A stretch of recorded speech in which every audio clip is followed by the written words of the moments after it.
I've been with the club now for 13 years, and we've seen a massive change over the last 13 years of that. We're part of a big history though. The club's founded in 1967 and has seen massive improvements in the last 10 years, you'd probably say. And I think one of the big moves for us as a club, obviously all the success we've had on the court, all the stuff we've done in the community and our player pathway, but the big thing was the opening of the Morningside Arena 3 years ago as well. We've had very limited income since March, and I think, like anything, we have a huge amount of overheads.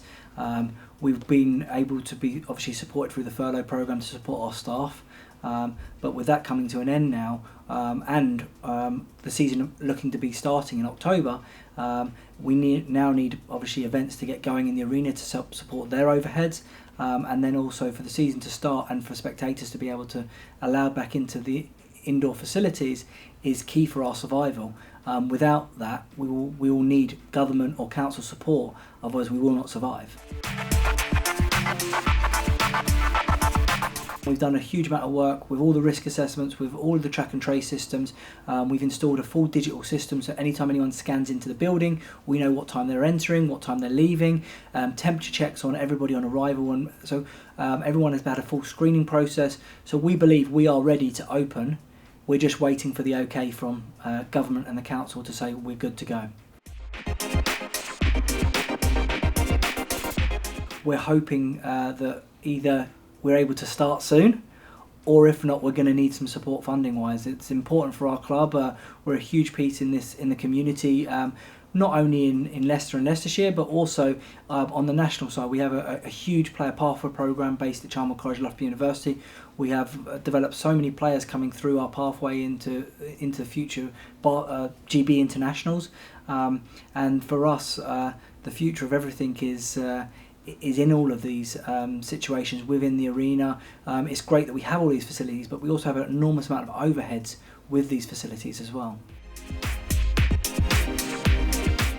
So obviously we've got a few players that are coming back, and we've got a few new signings, but we have had a couple of people that obviously have moved on to other things. We saw the announcement of Josh Ward-Hibbert moving on to London, which was a really difficult one for us. He was a player that came through our pathway, was studying at Loughborough University, was actually in the middle of doing his Masters, and for different reasons he decided to opt out of his contract and go and join London, and that was a difficult situation for us, but in all, we wish him all the best in Europe, but hopefully probably not so much against ourselves, but we do wish him all the best in the future. And then I suppose the other ones that we announced recently was Remy Lascelles, who has decided to retire from professional sports, and he's going to be moving on to start his professional career, and we would have seen recently he's gone back to his local club to continue playing basketball, to be able to have that I suppose in his life still, but we wish him all the best in his professional career and at Derby this season.